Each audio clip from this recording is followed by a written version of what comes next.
नमस्कार, स्वागत है आपका आज की हमारी इस वीडियो में, जहां हम आपको बताएंगे भारत के महान संत और ऋषियों की कहानी। अक्का महादेवी। अक्का महादेवी कन्नड़ साहित्य की प्रारंभिक। उन्होंने आंदोलन के अन्य संतों की तुलना में कम कविताओं की रचना की। शब्द अक्का बसवन्ना, सिद्धाराम और अल्लाम प्रभु जैसे महान लिंगायत संतों द्वारा उन्हें दिखाया गया है एक सम्मान और अनुभव। मंतप्पा में आयोजित आध्यात्मिक चर्चाओं में उनके उच्च स्थान का संकेत है। उन्हें कन्नड़ साहित्य और कर्नाटक के इतिहास में एक प्रेरणादायक महिला के रूप में देखा जाता है। वो भगवान शिव को अपना पति मानती थी। कल्याण शहर गई, जहां उनकी मुलाकात दो अन्य कवियों और लियांगत आंदोलन की प्रमुख हस्तियों अल्लामा और बसवा से हुई। ऐसा माना जाता है कि उसने अपने जीवन के अंत में श्री शैलम को दिए गए एक वचन से पता चलता है कि उनके जीवन के अंत में राजा कौशिका ने उनसे मुलाकात की और उनसे क्षमा मांगी।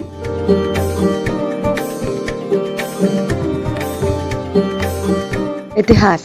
आधुनिक विद्वानों द्वारा नारी मुक्ति के क्षेत्र में एक प्रमुख व्यक्ति माना जाता है। कर्नाटक में एक घरेलू नाम उसने लिखा कि वो केवल नाम की एक महिला थी, उसका मन, शरीर और आत्मा शिव का था। 12वीं शताब्दी में संघर्ष और राजनीतिक अनिश्चितता के समय उन्होंने आध्यात्मिक गान को चुना और अपनी पसंद पर कायम रही। उन्होंने दर्शन या ज्ञान मोक्ष, जिसके उनके द्वारा अरिवु कहा जाता है, पर बहस करने के लिए कल्याण में अनुभव मंतपा जैसे विद्वानों के दीक्षांत समारोह में भाग लिया। अपने शाश्वत आत्मा साथी भगवान शिव की तलाश में उन्होंने पशु, फूल और पक्षियों को अपना दोस्त और साथी बनाया। पारिवारिक जीवन और सांसारिक लगाव को खारिज कर दिया। अक्का की आत्मज्ञान की खोज सरल भाषा लेकिन महान बौद्धिक कठोरता की कविताओं में दर्ज किया। उनकी कविता ईश्वर के चिरस्थायी प्रेम के पक्ष में नशेश्वर प्रेम की स्वीकृति की पड़ताल करती है। उनके वचन उन तरीकों के बारे में बात करते हैं जो साधक के लिए ज्ञान का मार्ग बढ़ते हैं, जैसे मैं को मारना, इच्छाओं और इंद्रियों पर विजय प्राप्त करना। कौशिका एक जैन थी, एक ऐसा समूह जो धनी था और बाकी आबादी से नाराज था। उसने एक भटकते हुए कवि संत के रूप में रहने के लिए विलासिता के अपने जीवन को खारिज कर दिया। पूरे क्षेत्र में यात्रा की और अपने भगवान शिव की स्तुति गाई।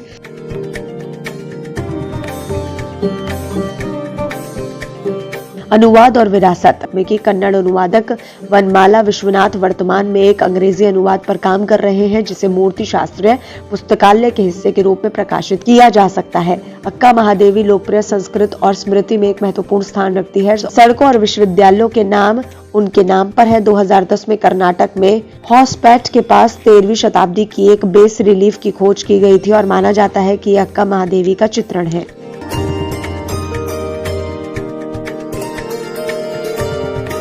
आलवार संत। अलवर दक्षिण भारत के तमिल कवि संत थे, जिन्होंने हिंदू भगवान विष्णु को भक्ति को लालसा परमानंद के अपने गीतों में स्वीकार किया और सेवा व विशेष रूप से वैष्णववाद में पूजे जाते थे। दो विष्णु को सर्वोच्च इकाई मानते थे। कई आधुनिक शिक्षाविद अलवर तिथि को 5वीं शताब्दी से 10वीं शताब्दी ईस्वी के बीच रखते थे। परंपरागत रूप से अलवारों को 4200 ईसा पूर्व और 2700 ईसा पूर्व के बीच रहने वाले माना जाता है। रूढ़िवादी अलवरों की संख्या 10 के रूप में मानी जाती है। हालांकि अन्य संदर्भ में, जिनमें अंडाल और मधुर कवि अलवर शामिल है, जो संख्या 12 बनाते हैं। 12 में से अंडाल एकमात्र महिला अलवर है। समकालीन 63 शैव नयनार के साथ वो तमिलनाडु के सबसे महत्वपूर्ण संतों में से एक है। तमिल इतिहास के प्रारंभिक मध्ययुगीन काल के दौरान रचित अलवरों के भक्तिपूर्ण प्रवाह ने विष्णु और उनके अवतारों की पूजा के लिए भजनों के माध्यम से भक्ति आंदोलन को पुनर्जीवित करने में मदद की। उन्होंने दिव्य देशम की प्रशंसा की और वैष्णव देवताओं को 108 निवास अलवारों की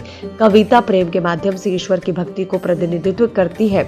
और इस तरह की भक्ति के उत्साह में उन्होंने सैकड़ों गीत गाए, जो भाव की गहराई और भावों की प्रसन्नता दोनों को मूर्त रूप से देते हैं। मूल ईश्वरी का सुधार। पलानी अप्पन से पता चलता है कि मूल रूप से ईश्वर, जिसका अर्थ है वो जो शासन करता है या फिर मास्टर, अति सुधार और लोक व्युत्पत्ति के माध्यम से ईश्वर में बदल गया, जिसका अर्थ है जो डूबा हुआ। पलानी अप्पन 9वीं से 11वीं शताब्दी तक 2 शताब्दियों की अवधि में ईश्वर से ईश्वर में क्रमिक ध्वनि परिवर्तन के लिए शिलालेखात्मक साक्ष्य और यहाँ तक कि साहित्यिक साक्ष्य का हवाला देते हैं, जिसमें वैष्णववाद, शैववाद और धार्मिक नेताओं के संदर्भ शामिल है।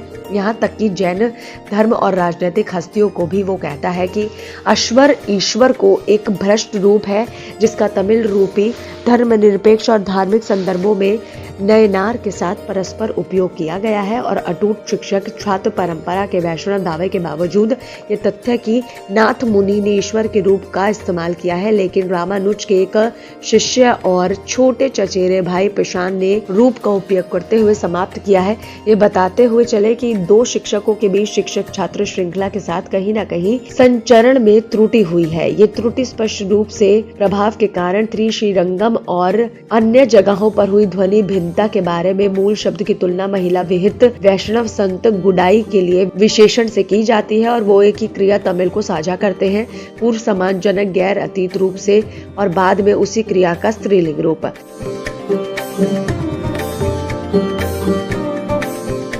विरासत और इतिहास। अलवर को विष्णु के 12 सर्वोच्च भक्त माना जाता है, जिन्होंने तमिल भाषी क्षेत्रों में वैष्णववाद को लोकप्रिय बनाने की महत्वपूर्ण भूमिका निभाई थी। अलवर भागवत पंथ और 2 हिंदू महाकाव्यों रामायण और महाभारत को बढ़ावा देने में प्रभावशाली थे। तमिल में इन संतों के धार्मिक कार्यों, प्रेम और भक्ति के गीतों का नलियर दिव्य प्रबंधम के रूप में संकलित किया गया है, जिसमें 4000 छंद हैं और उनके गीतों में प्रतिष्ठित 108 मंदिरों को दिव्य देशम के रूप में वर्गीकृत किया गया है।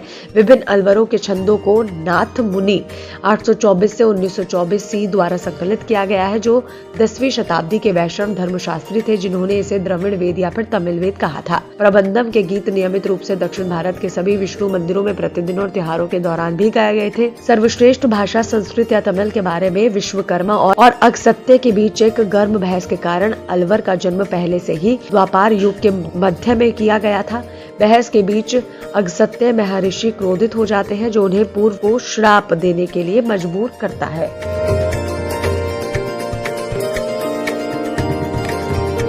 आनंदमयी माँ। आनंदमयी माँ 30 अप्रैल 1896 27 अगस्त 1982 एक भारतीय संत और योग गुरु थी। शिवानंद सरस्वती द्वारा वर्णित भारतीय मिट्टी का सबसे उत्तम फूल, पूर्व ज्ञान, विश्वास, उपचार और चमत्कारों का श्रेय उनके अनुयायियों ने उन्हें दिया। परम संघार योगानंद ने संस्कृत के विशेषण आनंदमयी का अंग्रेजी में अनुवाद जॉय परमिडेट के रूप में किया। ये नाम उन्हें अनेक भक्तों द्वारा 1920 के दशक में दिया गया था, ताकि उनके दिव्य आनंद की शाश्वत सिद्धि का वर्णन किया जा सके।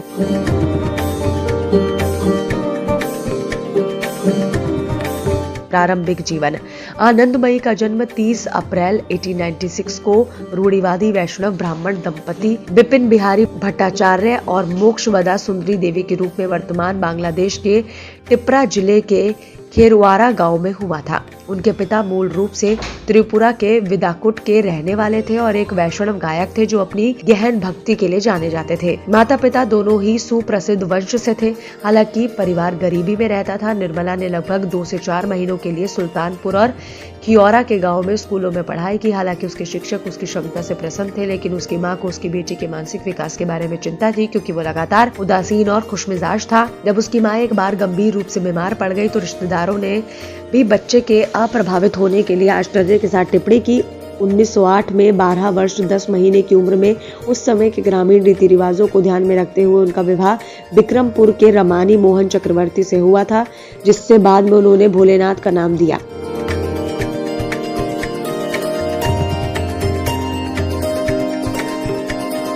शिक्षाएं और सार्वजनिक छवि। आनंदमयी मां ने कभी भी प्रवचन तैयार नहीं किए, उन्हें लिखा या जो भी उन्होंने कहा था उसे संशोधित नहीं किया।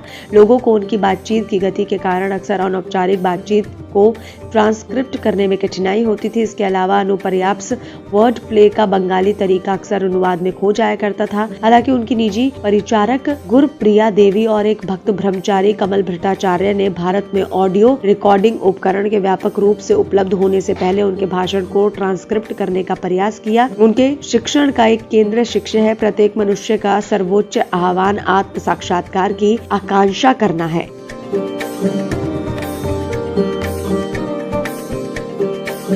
मृत्यु।